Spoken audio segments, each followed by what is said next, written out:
Bab 301. Nama, Dewa Perang Surgawi kembali ke kota penulis, Liu Yuetian. Plus matikan mengatur ulang. Pupil mata Yang Xuan tiba-tiba mengecil menjadi bentuk jarum yang paling berbahaya. Kedua pedang ini tampak biasa saja, tetapi sebenarnya secepat kilat, dengan sudut tajam, dan menyiratkan lebih dari selusin perubahan. Dan dia dapat melihat bahwa Skylark dan Begonia sudah mati. Jarak yang begitu dekat, ditambah dengan terlalu banyak kehilangan kekuatan fisik saat melemparkan pedang tadi, dan tanpa pertahanan. Skylark dan Begonia tiba-tiba menikam kedua pedang ini jauh melampaui level biasanya, hampir tidak menyisakan harapan bagi Yang Xuan. Berdengung, ujung pedang mencapai tenggorokan Yang Xuan dalam sekejap, dan Yang Xuan hampir tidak punya waktu untuk bereaksi. Pedang itu akan menembus. Tiba-tiba, bila pedang kedua wanita itu jelas mandek sejenak. Meskipun momen ini hanya 1/100 detik, itu sudah cukup bagi Yang Xuan untuk bereaksi dan dengan cepat mengangkat kepalanya ke belakang. Bilahnya hampir menyentuh pipinya. Sua-sua, serangan kedua wanita itu tidak berhenti. Bentuk tubuh mereka dan kedua pedang di tangan mereka meleleh menjadi dua warna, hijau dan ungu. Seperti dua tornado tajam, mereka melancarkan serangan paling ganas ke Yang Xuan. Yang Xuan dipaksa mundur lagi dan lagi, dengan wajah bermartabat yang belum pernah terjadi sebelumnya. Dia tidak melawan, bukannya dia tidak mau, tetapi dia sama sekali tidak punya kesempatan. Meskipun Skylark dan Begonia adalah roh pedang yang langka, mereka memiliki waktu yang singkat untuk mempelajari pedang. Bahkan jika mereka memiliki dua pedang yang tak tertandingi, mereka tidak bisa menjadi lawan Yang Xuan. Namun, mereka menunjukkan kekuatan yang jauh lebih besar daripada Yang Xuan saat ini. Kekuatan, kecepatan, sudut, dan waktu setiap pedang sangat luar biasa. Dan langkah mereka sangat aneh. Yang Xuan tidak dapat menilai apa yang ingin mereka lakukan selanjutnya. Ini adalah seperangkat ilmu pedang yang dapat digambarkan sebagai sempurna. Mari kita lihat kemahiran penerapan Skylark dan Begonia. Ini seperti dipadamkan selama lebih dari 10 tahun. Apa yang terjadi? Mengapa mereka tiba-tiba bunuh diri? Mengapa Anda tiba-tiba memiliki ilmu pedang kelas 1 yang super ini? Jika terus seperti ini, Yang Xuan yang tidak bersenjata tidak akan mampu bertahan hingga 10 ronde di tangan dua wanita itu. Yang Xuan bergerak dan berenang di antara celah-celah kedua wanita itu. Akhirnya, dia melihat waktu yang tepat dan memindahkan tubuhnya ke rak pedang yang digunakan oleh putri kedua untuk menaruh pedang. Ada beberapa pedang latihan biasa milik dua wanita. Jika dia terus bertarung dengan tangan kosong, Yang Xuan tidak akan pernah bisa bertahan hingga 10 gerakan lagi. Dia pasti memiliki seorang pria di tangannya. Berkedip melalui posisi netral, Yang Xuan mengambil pedang besi di rak dengan tangan belakangnya. Dengan seorang pria di tangannya, dia tidak perlu bertahan membabi buta. Yang Xuan meraih celah dan tiba-tiba mengayunkan pedang ke arah putri kedua untuk melawan. Dia berencana untuk memaksa kedua wanita itu mundur sejauh tertentu dengan pedang ini, dan kemudian menyelinap menjauh dari dinding halaman dengan metode tubuhnya sendiri. Tetapi dia salah perhitungan lagi. Menghadapi pedang tangan belakang Yang Xuan, kedua wanita itu tidak bermaksud menghindarinya sama sekali. Sebaliknya, mereka terus menyerang, memperlihatkan ruang mereka dan mengayunkan pedang mereka ke arah Yang Xuan. Pada saat berikutnya, pedang baja halus di tangan Yang Xuan tiba-tiba patah menjadi dua, rapuh seperti tahu. Tetapi bagian depan pedang kedua wanita itu tidak mandek, dan masih mengambil tenggorokan Yang Xuan dengan kecepatan yang luar biasa. Sentuhan keputusasaan melintas di mata Yang Xuan. Dia hanya merenungkan satu hal. Kedua wanita itu sekarang memegang dua pedang yang tak tertandingi. Pedang besi biasa lebih lembut daripada tahu di depan kedua pedang ini. Melihat bila pedang itu hendak menggorok lehernya, tiba-tiba terdengar suara gemuruh lagi dari langit. Bila pedang wanita kedua tiba-tiba berhenti dan berhenti kurang dari 1 inci dari tenggorokan Yang Xuan. Maafkan aku, Tuan. Saat berikutnya, wajah kedua wanita itu tiba-tiba berubah. Mereka dengan cepat berlutut dan bersujud kepada Yang Xuan untuk memohon belas kasihan. Ada apa denganmu? Yang Xuan benar-benar bingung. Baru saja, kedua wanita itu membunuh. Dia menduga bahwa kedua wanita itu sebenarnya adalah dua buah catur yang mengintai di sekitarnya. Mereka telah menunggu kesempatan untuk bunuh diri. Burung Lark itu tampak bersalah dan berkata, "Maafkan aku, Tuan. Kami tidak tahu apa yang sedang terjadi sekarang. Begitu kami menyentuh pedang di tangan kami, kami tiba-tiba kehilangan akal, seolah-olah kami dikendalikan oleh sesuatu. Begonia juga mengikuti dengan cemas, kami tidak bermaksud begitu. Baru saja tubuh kami benar-benar di luar kendali. Kami tidak bangun sampai kami mendengar guntur. Yang Xuanmu menatapnya lama dan menemukan bahwa matanya sedikit lebih. Pada saat yang sama, aku teringat bahwa ketika kedua wanita itu menyerangnya tadi, tatapan mereka kosong dan ekspresi mereka seperti dua mayat berjalan. Kalian berdua pergi dan berpakaian dulu, lalu temui aku di ruang tamu. Yang Xuan mengangguk, datang ke ruang tamu sendirian, duduk di sofa dan memikirkan apa yang baru saja terjadi. Apakah ada yang salah dengan kedua pedang itu? Begitu pertanyaan itu muncul, Yang Xuan dengan cepat menggelengkan kepalanya dan menyangkal tebakannya. Jika pedang yang tiada taraf itu mengenali sang penguasa dan sudah terlambat untuk melindungi tuannya, bagaimana mungkin ia dapat mengendalikan tuannya? Terlebih lagi, keraguan terbesar tentang masalah ini bukanlah mengapa putri kedua tiba-tiba kehilangan akal sehatnya, tetapi bahwa mereka tiba-tiba mengeluarkan ilmu pedang mereka ratusan kali lebih tinggi dari level biasanya. Pedang yang tak tertandingi hanya dapat menambah bonus bagi sang master, tetapi tidak akan pernah dapat meningkatkan kemampuannya ratusan kali lipat. Terlebih lagi, kedua wanita itu baru saja menggunakan serangkaian teknik pedang yang sangat indah yang belum pernah didengar Yang Xuan sebelumnya, yang bahkan lebih luar biasa. Segera, putri kedua mengenakan pakaiannya dan masuk. Wajahnya penuh dengan kegembiraan. Tuan, kedua pedang ini sangat ilahi. Kami memegangnya di tangan kami seperti bagian dari tubuh kami. Melihat penampilan putri kedua yang bersemangat, Yang Xuan mengangguk puas. Dengan kedua pedang ini, Skylark dan Begonia akan menjadi lebih kuat. Tidak mungkin untuk memprediksi apa yang dapat mereka capai di masa depan. Di mana kamu mempelajari ilmu pedang yang baru saja kalian berdua mainkan? Yang Xuan buru-buru bertanya. Skylark dan Begonia juga menunjukkan keraguan. Setelah saling memandang, Begonia berkata, katakan pada Tuan bahwa kita tidak tahu apa yang sedang terjadi. Tubuh kita tampaknya bukan milik kita sendiri. Gerakan-gerakan itu tampaknya tersimpan secara alami dalam ingatan kita. Burung lark itu mengangguk dan berkata, ya, setiap gerakan yang baru saja kamu ayunkan tampaknya sangat terampil. Aku selalu merasa bahwa gerakan-gerakan pedang itu sangat familiar, seolah-olah aku telah berlatih selama bertahun-tahun. Setelah itu, kedua wanita itu menambahkan serempak, Tuan, kami mengatakan yang sebenarnya. Yang Xuaning berpikir lama sambil menyentuh dagunya. Dia benar-benar tidak dapat menemukan alasannya di dalam hatinya. Burung lark dan Begonia tentu saja tidak berbohong, tetapi apa yang terjadi pada mereka terlalu aneh. Tidak peduli seberapa berbakatnya mereka juga perlu berlatih lusa. Mereka tidak dapat membawa gerakan pedang mereka sendiri saat mereka lahir. Gerakan pedang yang baru saja kamu gunakan, pukul lagi dan aku akan melihatnya. Yang Xuan tidak terus memikirkan kejadian aneh yang terjadi pada putri kedua. Dia dengan cepat mengalihkan perhatiannya ke gerakan pedang yang sangat indah tadi.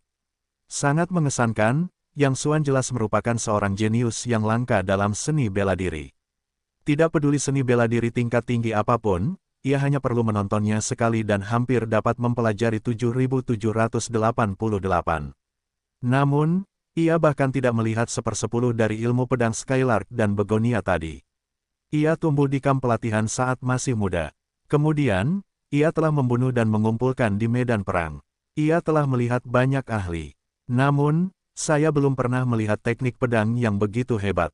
Skylark dan Begonia tiba-tiba tercengang, dan wajah mereka penuh dengan keraguan. Katakan pada Tuan, kami tidak ingat gerakan tadi. Dua wanita berbisik. Tidak ingat. Yang Xuan mengerutkan kening, beberapa tidak mengerti maksud putri kedua. Ilmu pedang yang digunakan putri kedua tadi pasti bisa digambarkan sebagai mahir. Jika Anda berlatih keras selama lebih dari 10 tahun, Anda tidak dapat mencapai level itu sama sekali. Dengan kata lain, set ilmu pedang itu pasti sangat familiar untuk memainkan kekuatan tadi.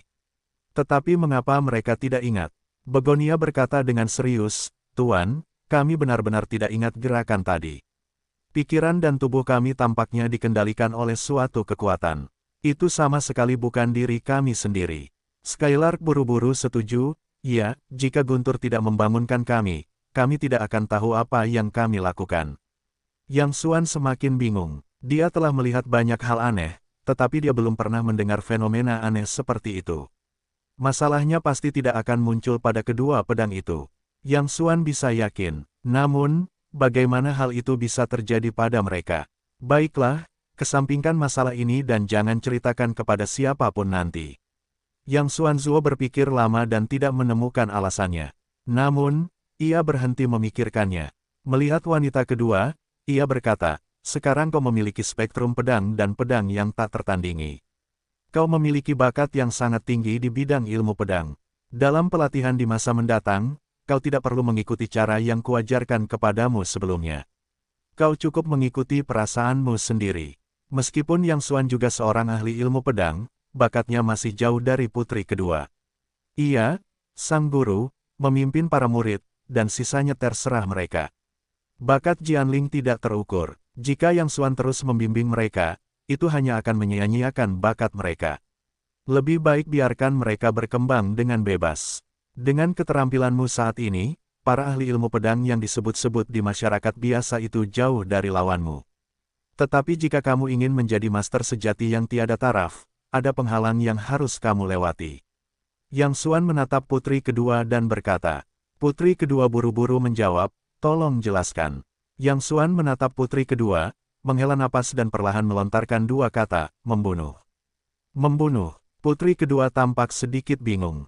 Yang Xuan mengangguk dan berkata, jika kamu hanya mengikuti spektrum pedang atau melatih diri sendiri, kamu hanya bisa bertahan dalam tahap teoritis selamanya.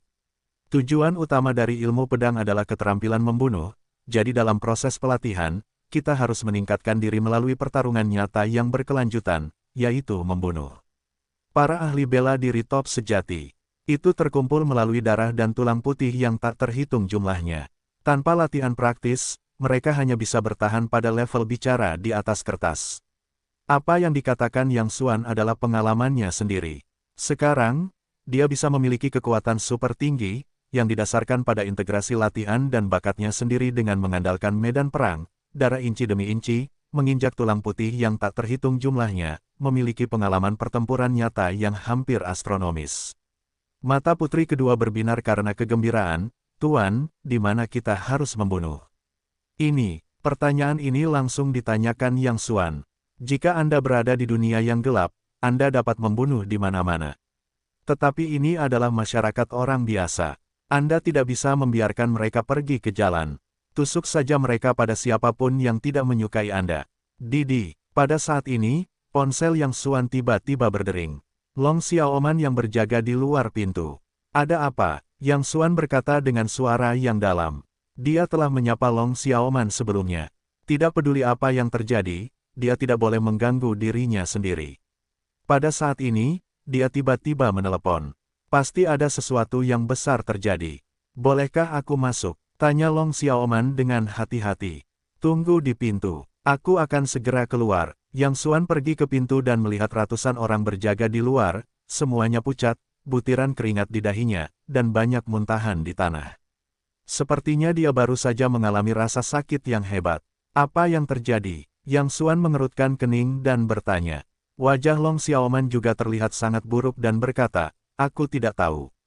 Baru saja kami berjaga di luar pintu dan tiba-tiba merasakan depresi yang kuat tanpa alasan. Perasaan ini seperti menekan batu besar di dadanya. Sulit bernapas. Banyak saudara tidak bisa menahannya dan muntah. Tetapi setelah beberapa guntur, situasinya mereda. Sungguh aneh. Yang Xuan menyentuh dagunya dan merenung sejenak. Dia segera mengerti alasannya. Baru saja dua pedang yang tak tertandingi keluar dari tungku dan meledak. Tentu saja, orang biasa tidak tahan dengan tekanan seperti itu. Jangan khawatir, itu bukan masalah besar. Kembalilah dan beristirahatlah. Itulah sebabnya kamu memanggilku. Yang Xuan berkata. Ekspresi Long Xiaoman menjadi berwibawa. Apakah kamu ingat bahwa kita hampir terbunuh terakhir kali? Yang Xuan mengangguk. Tentu saja aku ingat. Mengapa? Ada sesuatu yang terjadi pada orang-orang itu lagi. Beberapa saat yang lalu, pintu masuk aula Long Xiaoman tiba-tiba diserang oleh sekelompok orang tak dikenal. Kelompok orang itu memiliki efektivitas tempur yang sangat kuat dan serangan yang tiba-tiba. Jika bukan karena kehadiran Yang Xuan saat itu, konsekuensinya tidak akan terbayangkan. Orang-orang itu tidak hanya kuat dalam kekuatan, tetapi juga memiliki pikiran yang istimewa. Mereka ingin menyalahkan Zhou Ahu. Yang Xuan juga melihatnya, mengambil rencana itu dan memukul pihak lain tanpa persiapan. Kemudian, dia curiga bahwa Yuan Dadou yang melakukannya, tetapi malam itu, kekuatan Yuan Dadou dihancurkan oleh resimen satu malam yang lalu. Kemudian kelompok itu ingin membunuh dua burung dengan satu batu. Setelah Yang Xuan melihatnya, Zhou Ahu dan Long Xiaoman memasang jerat dan mengalahkan kelompok itu. Tetapi kelompok orang ini memiliki efektivitas tempur yang sangat kuat. Bahkan jika jumlahnya kurang dari 1/10 dari Long Xiaoman dan Zhou Ahu, perang itu tetap menghantam Zhou Ahu dan Long Xiaoman dengan keras. Selain itu, kelompok orang itu tewas dalam pertempuran atau menerobos pengepungan dan melarikan diri. Tidak ada seorang pun yang menyerah, yang cukup untuk melihat kualitas tempur kelompok orang yang tinggi. Setelah Perang Dunia Pertama, geng itu tiba-tiba menghilang tanpa jejak, yang telah menjadi kasus yang tertunda. Hingga saat ini, kita tidak tahu siapa pembunuhnya. Long Xiaoman berkata dengan wajah dingin, baru saja mendapat berita, Helao Jiu di kota Suyan tiba-tiba diserang oleh sekelompok orang tak dikenal. Menurut keterangan di sana, aku merasa sangat mirip dengan kelompok yang menyerang kita.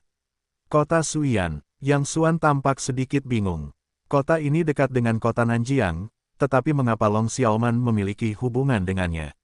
Long Xiaoman menjelaskan, Helao Jiu dan aku punya beberapa teman. Setelah mereka diserang, mereka segera mengorganisasi orang untuk melawan, tetapi orang-orang itu sama sekali tidak menyukai perang.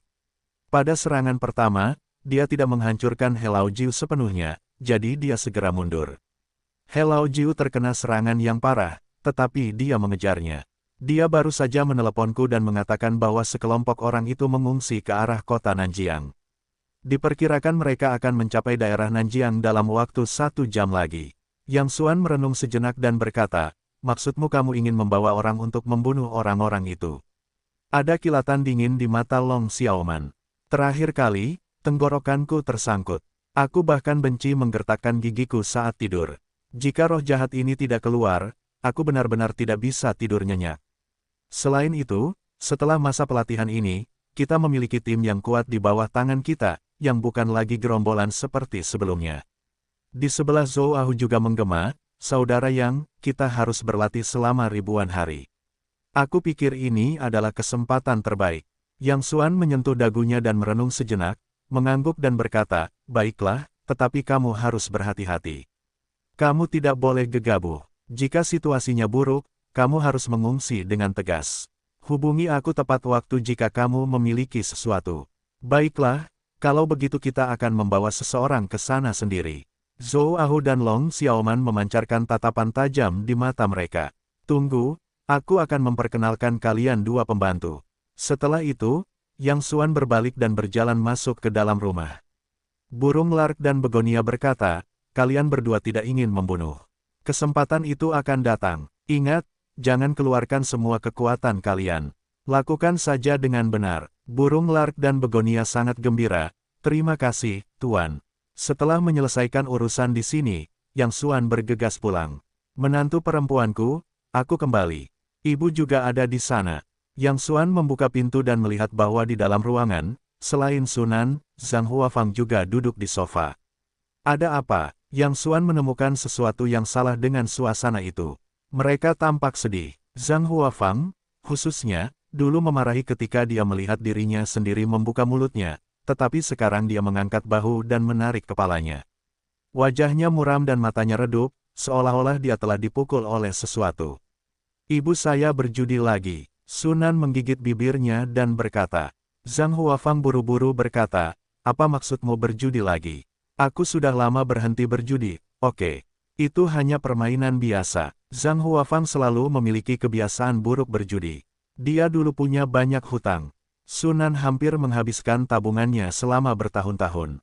Sampai beberapa waktu lalu, rumah itu hampir selesai dibangun, yang mana berhenti. Hanya bermain, mata Sunan dipenuhi air mata. Kehilangan 30 juta sekaligus disebut bermain santai.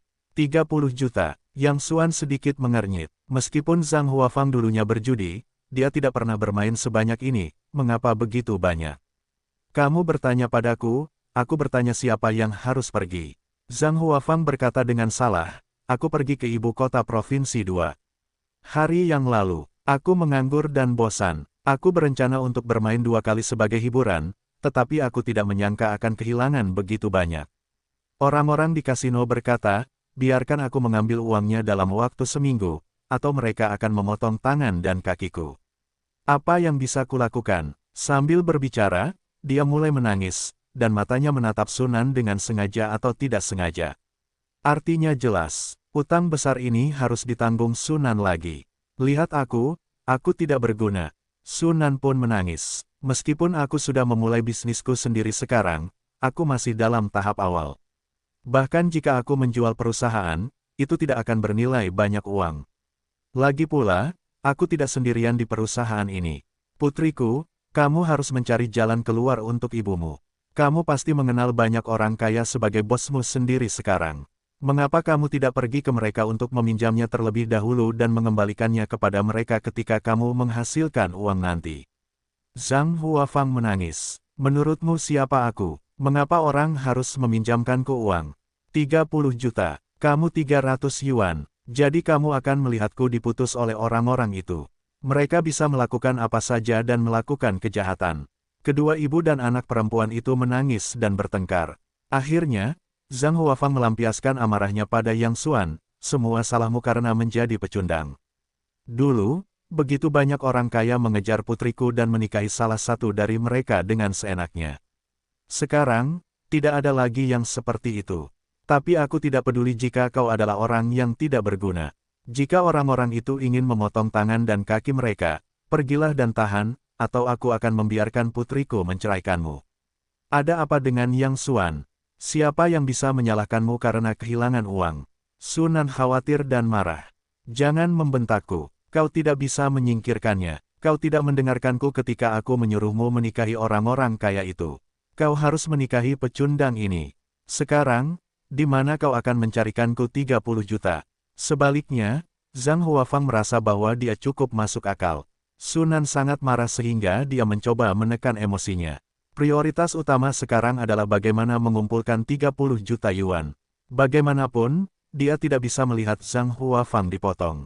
Bagaimanapun, dia adalah ibunya sendiri. Namun, sekarang dia masih dalam tahap awal berwirausaha. Dia sangat gugup. Dari mana dia bisa mendapatkan begitu banyak uang untuk sementara waktu? Yang Xuan merenung sejenak, dan sedikit keraguan muncul di matanya. Bu, katakan padaku bagaimana kamu kehilangan uang. Yang Xuan bertanya. Zhang Huafang sangat marah ketika dia melihat Yang Xuan, tetapi setelah beberapa patah kata memarahi, dia masih menjelaskan secara kasar sebab dan akibat dari masalah tersebut. Seorang teman memintanya untuk pergi ke ibu kota provinsi 2 hari yang lalu. Dia tidak perlu membayar semua biaya. Zhang Huafang suka sekali serakah terhadap hal-hal kecil dan murah. Dia tidak bisa melewatkan hal yang baik seperti itu, jadi dia menerimanya. Mereka makan, minum, dan bersenang-senang di ibu kota provinsi. Pada malam hari, mereka menginap di sebuah hotel mewah. Ketika staf hotel mengirimi mereka makan malam, mereka memberitahu mereka bahwa hotel itu memiliki ruang hiburan. Jika mereka tertarik, mereka bisa bermain 2 kali. Ruang hiburan sebenarnya adalah nama lain untuk kasino. Meskipun Zhang Huafang sudah lama berhenti berjudi, dia masih kecanduan berjudi. Ditambah dengan semangat tinggi sahabatnya, mereka memutuskan untuk bermain 2 kali. Zhang Huafang sangat beruntung. Dia memenangkan beberapa permainan besar dan menghasilkan setidaknya 1 juta. Seseorang di sebelahnya mendorongnya agar dia memanfaatkan kesuksesannya dan mengejarnya serta memenangkan jutaan. Tidak perlu khawatir dalam hidup ini. Zhang Huafang sudah terpesona dan mulai membuat taruhan gila-gilaan. Namun kemudian peruntungannya semakin buruk. Dia kehilangan semua uang yang dimenangkannya, dan puluhan ribu yuan tabungannya di kartunya pun ludes. Tidak ada yang menasihatinya kali ini. Sifat penjudinya telah sepenuhnya mengalahkan akal sehatnya. Dia meminjam uang air dari kasino dengan mentalitas menyerahkan uang. Akibatnya, masalahnya semakin dalam. Menjelang fajar, dia berutang besar pada kasino sebesar 30 juta. Kemudian dia bangun, tetapi sudah terlambat. Apa yang bisa aku lakukan? Putriku, kamu harus membantuku. Orang-orang itu bisa melakukan apa yang mereka katakan. Zhang Huafang terisak dan menangis. Sunan tidak tahu harus berkata apa. Dia ingin membantu, tetapi dari mana dia bisa mendapatkan uang sebanyak itu? Bu, Kenapa ibu tidak kembali dan beristirahat dulu? Tidak ada gunanya bicara lebih banyak sekarang. Masih ada waktu seminggu lagi. Bahkan jika ibu bisa mengumpulkan uang, itu butuh waktu. Yang Xuan menghibur Zhang Huafang beberapa patah kata. Zhang Huafang menangis sebentar dan berkata dengan marah kepada Yang Xuan, aku tidak peduli. Pokoknya, ketika para debitur itu datang, kamu pergi ke atas dan biarkan mereka memotong tangan dan kakimu. Setelah beberapa patah kata memarahi, Zhang Huafang pergi dengan tergesa-gesa. Sunan mengerutkan kening dan air matanya terus mengalir. Yang Xuan menyerahkan 2 tisu dan berkata dengan senyum tipis, jangan sedih. Percayalah, pasti ada jalan. Selain itu, apakah kamu sudah melihat teman yang baru saja dikatakan ibumu? Orang macam apa dia? Sunan mengambil tisu dan mengangguk pelan. Ya, dia mantan rekan kerja ibuku. Dia sudah lama diberhentikan dari pekerjaannya. Sekarang dia punya warung dengan suaminya. Yang Xuan mengangguk dan bertanya, bagaimana hubungannya dengan ibumu? Sunan menghela napas, kamu tidak mengenal ibuku. Kamu sombong. Berapa banyak teman sejati yang bisa kamu miliki di sekitarmu? Di permukaan, kamu berbicara dan tertawa dengan orang lain, dan diam-diam kamu selalu mengatakan bahwa orang itu pelit. Mereka pernah menyerahkan sesuatu seharga $10. Baiklah, begitu. Yang Xuan tersenyum, tetapi sedikit keceriaan melintas di sudut mulutnya. Tampaknya Zhang Huafang tidak kehilangan uang secara tidak sengaja. Jangan bersedih, tidak ada gunanya terlalu banyak berpikir sekarang. Masih ada seminggu lagi. Ayo pergi, aku akan mengajakmu makan malam dan bersantai. Karena takut Sunan terlalu tertekan, Yang Xuan menyeret Sunan keluar pintu. Sepanjang jalan, Yang Xuan membicarakan beberapa topik yang santai dan menarik, mencoba menenangkan suasana hati Sunan, tetapi Sunan selalu mengerutkan kening. Ketika dia tiba di alun-alun Tiancheng, Yang Xuan meminta Sunan untuk minggir. Dia berlari ke pintu mal, membuat ekspresi yang sangat serius, dan mengulurkan tangannya untuk menunjuk ke pintu, aku membukanya dengan suamimu. Hari ini kamu bisa membuatnya sulit. Apa yang ingin kamu beli? Suamimu punya banyak uang. Adegan yang dilebih-lebihkan ini memancing orang lain untuk melihat ke samping dan mencibir. Dia sangat kurang ajar sehingga dia sangat baik. Sunan terengah-engah. Pada saat yang sama, arus hangat melonjak di hatinya. Dia tahu bahwa Yang Xuanxi sengaja menggodanya. Baiklah, aku tidak keberatan. Aku akan menjadi pecundang hari ini. Jangan sedih nanti. Sunan berjalan maju sambil tersenyum dan memegang lengan Yang Xuan dengan erat, yang sangat melegakan suasana hatinya. Namun, terlepas dari perkataannya, dia hanya berjalan-jalan di sekitar mal dan tidak membeli apapun.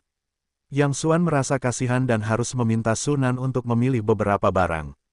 Ayolah, aku mengerti pikiranmu, tetapi tidak mudah bagimu untuk mendapatkan uang dengan menyewa.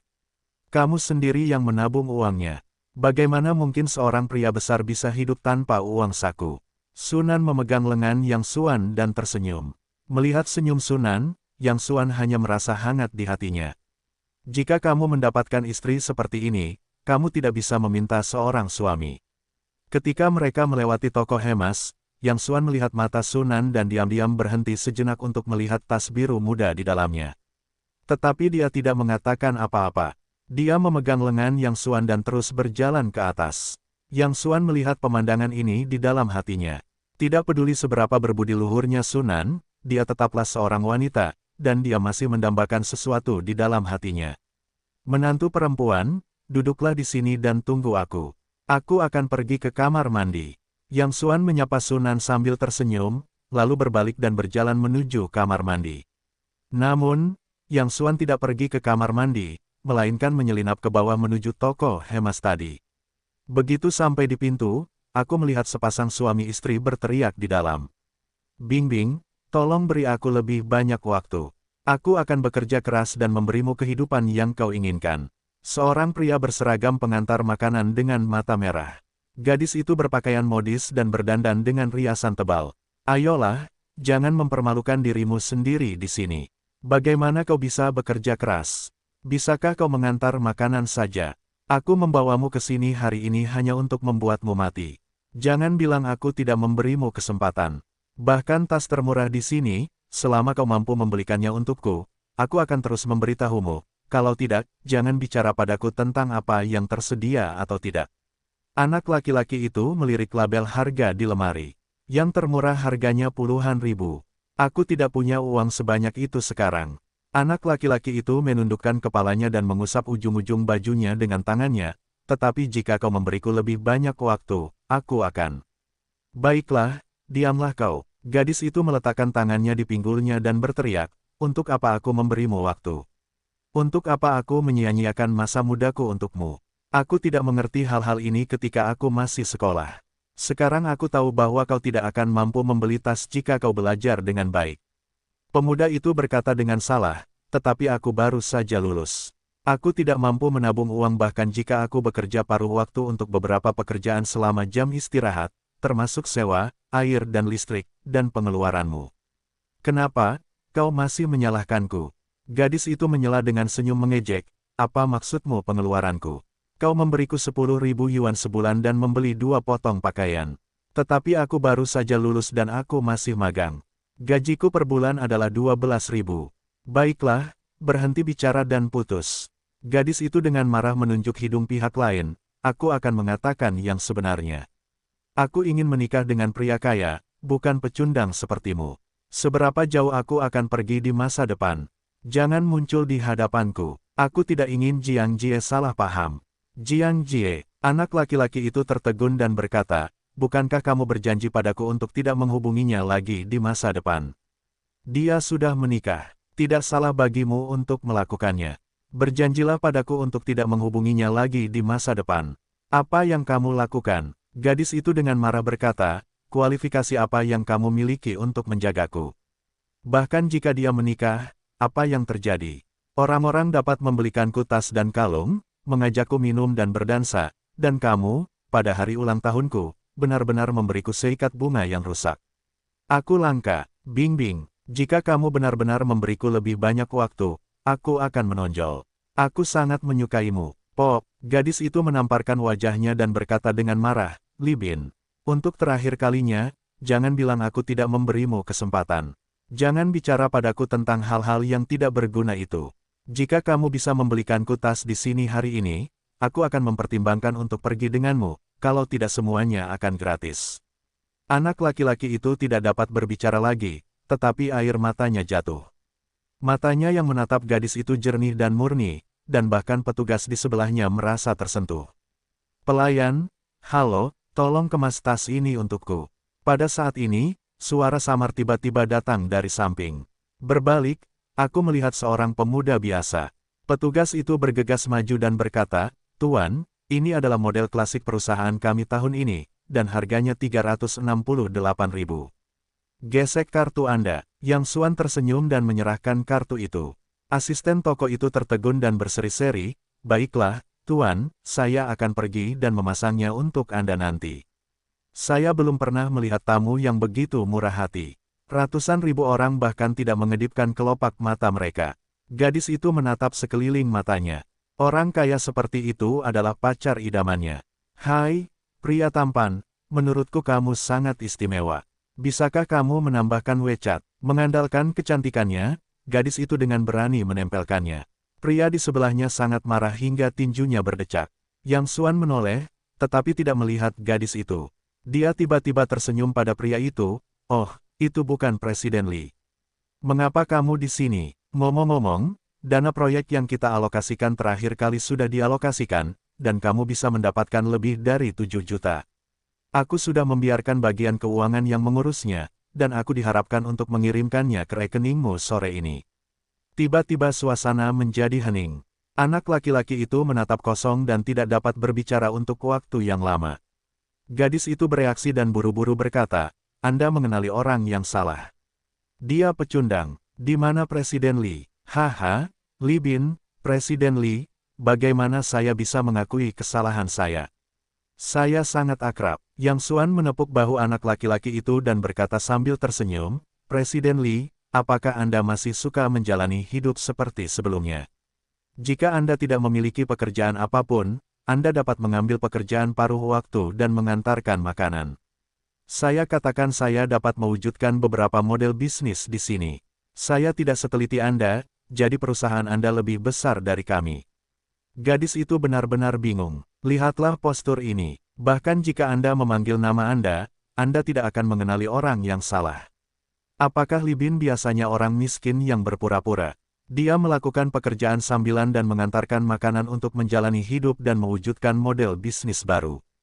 Setelah Yang Xuan selesai berbicara, dia terus tersenyum, "Tuan Li, Anda selalu mengatakan ingin menemukan cinta sejati Anda, jadi Anda selalu menyamar sebagai orang biasa dan menyembunyikan identitas asli Anda. Apakah Anda sudah menemukannya sekarang? Kenapa Anda tidak datang ke sini untuk membeli tas?" Dengan cepat, dia bergegas ke kasir dan berkata, "Tolong bawakan saya tas lain yang persis sama dengan yang tadi." "Li Bin, Anda sangat kaya." Kedua mata gadis itu penuh dengan bintang-bintang kecil. Dia berlari ke satu sama lain dan mengayunkan tinjunya. Jiao berkata dengan marah, "Mati saja kau. Kenapa kau selalu berbohong kepada orang lain? Aku bersamamu. Aku menyukaimu. Tidak peduli apakah kau punya uang atau tidak, aku tidak akan meninggalkanmu." Saat ini, kasir telah mengemasnya dan menyerahkannya. "Li Bin, Anda sangat baik kepada saya. Tas ini adalah tas klasik favorit saya. Terima kasih. Anda benar-benar suami saya yang baik." Sambil berbicara, gadis itu tidak sabar untuk meraihnya. "Tunggu." Anak laki-laki itu tiba-tiba mengambil tas itu dan berkata dengan suara yang dalam, "Siapa yang bilang tas ini untukmu?" Gadis itu tertegun dan berkata dengan marah, "Matilah kau. Kau tahu cara menggoda orang lain.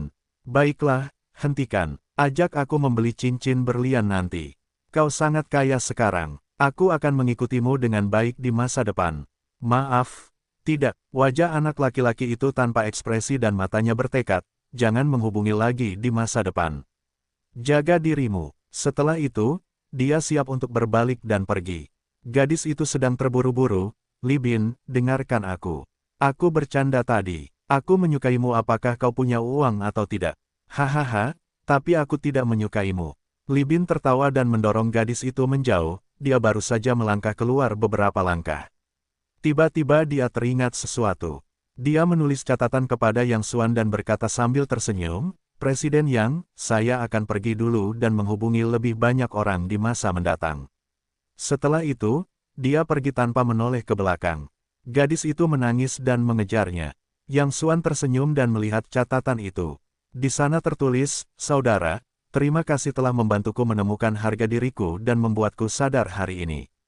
Aku akan selalu ingat bahwa aku tidak menginginkanmu dan menaruhnya di tempat penyimpanan di luar.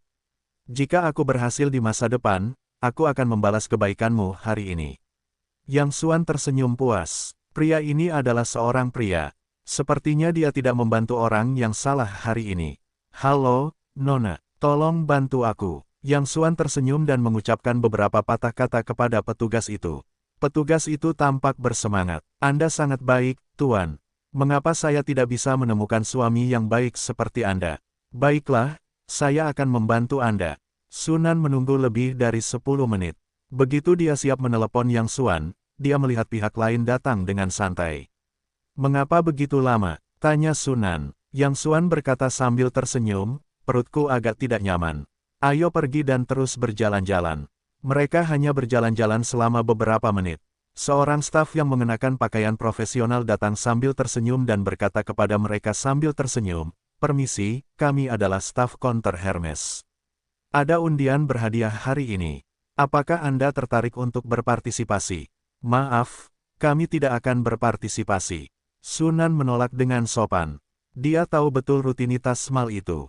Selama itu adalah undian gratis atau semacamnya, itu adalah penipuan. "Mengapa Anda tidak mencobanya?" Yang Xuan mengambil tiket lotre dari staf, memasukkannya ke tangan Sunan dan berkata sambil tersenyum, "Lagi pula ini gratis. Mainkan saja, buka dan lihat apa yang ada di dalamnya." Sunan melihat penampilan Yang Xuanxing yang bersemangat dan tidak tahan untuk menolak. Dia menatap staf itu dengan waspada dan berkata, "Pertama, kami tidak akan berpartisipasi dalam kegiatan istimewa apapun." Setelah itu, tiket lotre dibuka. Ada angka 9 tertulis di atasnya. "Ya ampun, Nona, Anda sangat beruntung karena memenangkan hadiah pertama hari ini." Staf itu membuat ekspresi berlebihan. Sunan tersenyum tipis, "Saya khawatir setiap tiket lotre Anda adalah hadiah pertama. Saya tidak menginginkan hadiah ini. Saya akan memberikannya kepada Anda." Kemudian dia mengulurkan tangan dan menyerahkan kembali tiket lotre itu kepada staf. Staf itu tampak sedikit malu dan menatap Yang Xuan dengan pandangan meminta bantuan. Apa hadiah pertamanya? Yang Xuan meraih tiket lotre itu dan bertanya. Staf itu berkata, tas Hermes edisi terbatas yang baru. Wah, di mana saya bisa menguangkan hadiahnya jika Anda merusaknya? Ada di konter kami. Silakan ikuti saya. Ketika Yang Xuan hendak pergi, Sunan meraihnya. Apa kamu bodoh? Ini rutinitas mereka yang biasa. Kupon dan biaya penanganan apa saja yang akan ada di sana. Tas Hermes edisi terbatas yang baru harganya ratusan ribu. Orang-orang tidak bodoh. Ayo kita pergi dan jangan tertipu. Yang Xuan bersikeras, pergi dan lihatlah. Mungkin itu benar. Bahkan jika itu hanya rutinitas, kita akan berbalik dan pergi nanti. Jika itu benar, kerugiannya akan besar. Sambil berbicara, dia menyeret Sunan ke depan. Sunan sedikit mengernyit. Beberapa membenci perilaku serakah Yang Xuan dan beberapa membenci IQ Yang Xuan. Dia masih berharap pada rutinitas yang dapat dilihat oleh anak-anak berusia 3 tahun ini. Menantu perempuan, beranikah kamu bertaruh denganku? Yang Xuan melihat pikiran Sunan dan bertanya sambil tersenyum. Taruhan apa? Tanya Sunan. Bagaimana jika kamu benar-benar menukar tas Hermes nanti? Yang Xuan bertanya. Sunan mencibir, jika kamu benar-benar dapat menguangkannya, aku dapat melakukan apapun yang kamu inginkan. Aku benar-benar tidak mengerti kamu. Kamu masih percaya pada rutinitas yang bahkan anak-anak tidak dapat menipu ini. Yang Xuan tidak setuju dan berkata, ada begitu banyak rutinitas. Baiklah, jika aku menang nanti, kamu harus berdiri di bawah layar besar dan berteriak kepada semua orang 3 kali. Bagaimana dengan Yang Xuan? Aku mencintaimu. Apakah kamu punya daging? Ada begitu banyak orang di sini. Beranikah kamu bertaruh? Aku takut padamu. Kamu tidak akan menang. Sunan berkata dengan marah.